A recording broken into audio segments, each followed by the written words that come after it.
आप सभी का युग करवट न्यूज में स्वागत है। गाजियाबाद हलचल में आपको देश दुनिया की तमाम खबरों के साथ गाजियाबाद की खबरों से भी रूबरू कराएंगे। आइए देखते हैं गाजियाबाद हलचल। 7 माह के कड़े प्रशिक्षण के बाद गुरुवार को पीएसी बटालियन में 198 जवान शामिल हुए।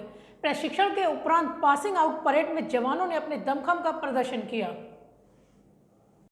7 माह के कड़े प्रशिक्षण के बाद गुरुवार को पीएसी बटालियन को 198 जवान मिले। प्रशिक्षण की अंतिम कड़ी पासिंग आउट परेड में अपना दमखम का प्रदर्शन करने के बाद इन जवानों को सम्मानित भी किया गया। हरसांव पुलिस लाइन में आयोजित भव्य दीक्षांत समारोह में पासिंग आउट परेड का निरीक्षण एसएसपी कलानिधि नेथानी ने किया। जवानों ने एसएसपी को सलामी दी। एसएसपी ने इस दौरान तकनीकी शिक्षण व शारीरिक प्रशिक्षण में अपना सर्वोच्च प्रदर्शन करने वाले जवानों को प्रतीक चिन्ह और प्रशस्ति पत्र प्रदान किए। इस दौरान एसएसपी कलानिधि नेथानी ने प्रशिक्षण पूरा कराने वाले अधिकारियों व प्रशिक्षकों की सराहना की, जिनके नेतृत्व में जवान तैयार हुए। एसएसपी ने कहा कि एक जवान प्रशिक्षण के बाद एक पुलिसकर्मी न होकर पूरे पुलिस विभाग का प्रतिनिधित्व करता है, जिससे उसकी जिम्मेदारी और भी बढ़ जाती है।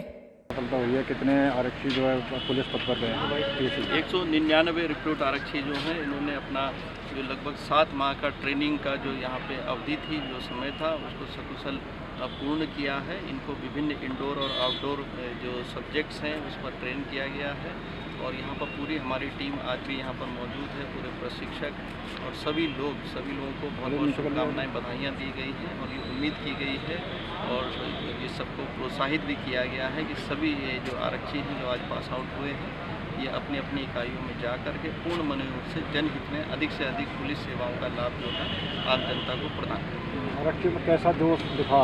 आप पूरे जोश में हैं। कोरोना काल होने के बावजूद जो है इनके जोश में कोई कमी नहीं है। बेहतरीन परेड का इन्होंने यहाँ पर जो परेड थी इनकी बहुत ही शोभावान थी और बहुत ही उसका जो एक चीज़ इनका टर्नआउट है और जो परेड का एक स्टेप होता है, मूव होता है, वो भी इनका बहुत ही बेहतरीन है।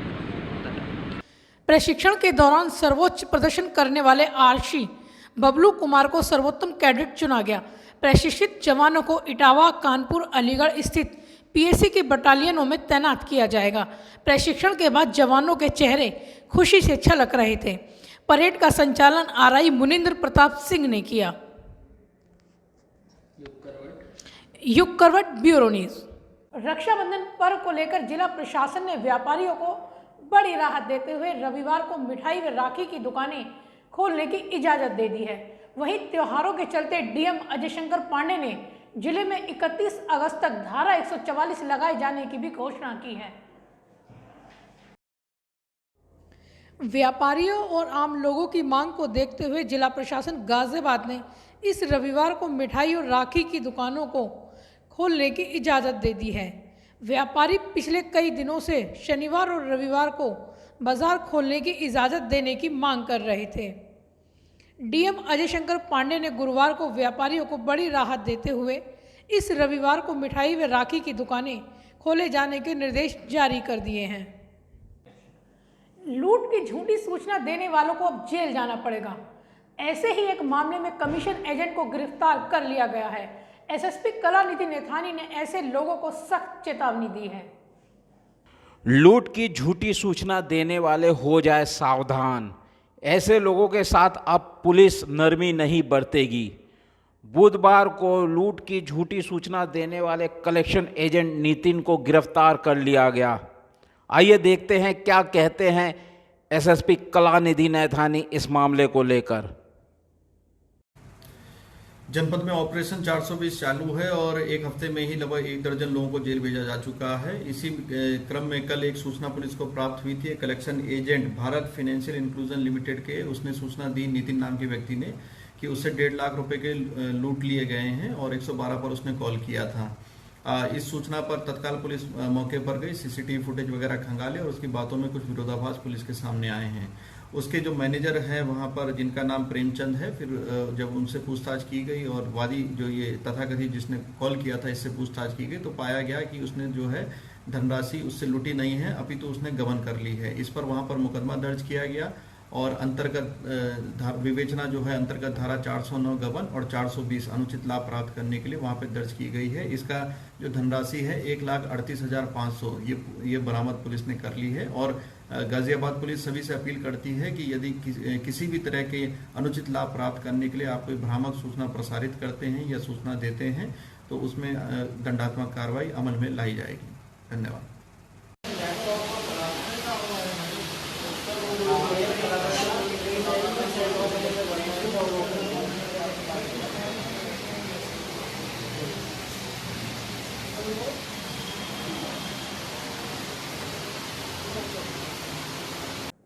कोविड-19 संक्रमण को लेकर समीक्षा बैठक करने जिले में पहुंचे नोडल प्रभारी डॉक्टर सेंथिल पंड्यान ने मोहन नगर क्षेत्र में सड़कों की हालत को लेकर नाराजगी जताई। उन्होंने इस दौरान कोविड कंट्रोल रूम का भी निरीक्षण किया। गुरुवार को शासन से नामित नोडल प्रभारी डॉक्टर सेंथिल पंड्यान ने कोविड-19 संक्रमण को लेकर जिले के प्रशासन व स्वास्थ्य विभाग के अधिकारियों के साथ समीक्षा बैठक ली। इससे पहले उन्होंने जिला मुख्यालय में लगे राखी स्टॉल का भी निरीक्षण किया। वहीं विकास भवन में संचालित कोविड-19 कंट्रोल रूम का निरीक्षण किया। नोडल अधिकारी ने कंट्रोल रूम प्रभारी से पॉजिटिव मरीजों की सूचना मिलने से लेकर उसे कोविड केयर सेंटर तक पहुंचाने के लिए किस प्रकार टीमें कार्य करती हैं उसकी जानकारी ली। साथ ही प्रतिदिन कंट्रोल रूम में कितने लोग फ़ोन कर जानकारी ले रहे हैं, प्रतिदिन कितने मरीजों की काउंसलिंग हो रही है, इसके बारे में भी विस्तार से जाना। उन्होंने संक्रमित मरीजों के संबंध में भी जानकारी जुटाई। इसके बाद नोडल अधिकारी डॉक्टर सेंथिल पंड्यान ने जिला सभागार में पहुंचकर अधिकारियों के साथ बैठक की। इस दौरान उन्होंने मोहन नगर क्षेत्र में सड़कों में गड्ढे होने पर निगम अधिकारियों से नाराजगी जाहिर करते हुए तत्काल सड़कों की हालत दुरुस्त करने के निर्देश दिए। नोडल अधिकारी ने स्वास्थ्य विभाग के अधिकारियों से होम आइसोलेशन में रहने वाले मरीजों को किस प्रकार डॉक्टर्स की मदद दी जा रही है और किस प्रकार उनकी सेहत का अपडेट रखा जा रहा है उसके बारे में जानकारी ली। नोडल प्रभारी ने अधिकारियों को कड़े निर्देश दिए हैं कि कोरोना संक्रमण के प्रसार को रोकने को लेकर किसी प्रकार की लापरवाही बर्दाश्त नहीं की जाएगी। गाजियाबाद के विजयनगर इलाके में शराब का ठेका खुलने के बोर्ड लग जाने पर लोग भड़क गए हैं। लोगों ने ठेका खुलने के विरोध में जमकर प्रदर्शन किया। गाजियाबाद के विजयनगर आवासीय क्षेत्र में खोले जा रहे शराब के ठेके का लोगों ने विरोध करना शुरू कर दिया है। सेक्टर 9 की जगमाल यादव मार्केट के पास नगर निगम ऑफिस से करीब 60 मीटर की दूरी पर शराब के ठेके का बोर्ड लगा दिया गया है। हालांकि अभी यह ठेका खुला नहीं है, लेकिन अभी से इसका विरोध शुरू होने लगा है। जहां यह शराब का ठेका खोला जा रहा है वहां से शिव मंदिर की दूरी महज 50 मीटर है। शराब का ठेका खुलने के विरोध में क्षेत्र की महिलाएं, बच्चे और नागरिकों ने प्रदर्शन किया। लोगों ने विजयनगर पुलिस चौकी और थाने में भी पत्र देकर ठेके का विरोध किया। क्षेत्रीय लोगों का कहना है कि किसी भी कीमत पर इस ठेके को खुलने नहीं दिया जाएगा। इसके खुलने से यहाँ का माहौल खराब हो जाएगा। लोगों ने चेतावनी दी है कि भविष्य में यह ठेका खोला जाता है और इसकी वजह से अगर कुछ भी गलत होता है तो इसकी जिम्मेदारी प्रशासन की होगी। ब्यूरो रिपोर्ट, युग करवट न्यूज़। लॉकडाउन की गाइडलाइंस को नहीं मानने वालों के खिलाफ पुलिस ने सख्ती शुरू कर दी है। राजधानी लखनऊ में आईजी लक्ष्मी सिंह ने खुद इस अभियान की कमान संभाली। कोरोना की गाइडलाइंस का पालन कराने के लिए पुलिस अब सख्ती करने लगी है। बिना मास्क पहने सड़कों पर निकलने वालों का चालान काटा जा रहा है। राजधानी लखनऊ और इसके आसपास पुलिस फ्लैग मार्च कर लोगों से कोरोना गाइडलाइंस को फॉलो करने की अपील कर रही हैं। लखनऊ रेंज की आईजी लक्ष्मी सिंह ने खुद अभियान की कमान संभाल रखी है। उन्होंने सीतापुर के बाजारों का जायजा लिया। इस दौरान एक युवक बिना मास्क पहने घूम रहा था तो आईजी लक्ष्मी सिंह ने उसे पकड़ लिया और मौके पर ही 500 रुपये का चालान काट दिया। साथ ही युवक को मास्क पहनाते हुए आईजी ने दोबारा बिना मास्क के मिलने पर डबल जुर्माना लगाए जाने की चेतावनी भी दी। ब्यूरो रिपोर्ट, युग करवट। गाजियाबाद के सुदामापुरी में बुनियादी सुविधाओं की मांग को लेकर लोगों ने धरना शुरू कर दिया है। आर्थिक रूप से कमजोर लोगों के लिए बनाई गई इस कॉलोनी में ही लोग पानी और गंदगी के बीच रहने को मजबूर हैं।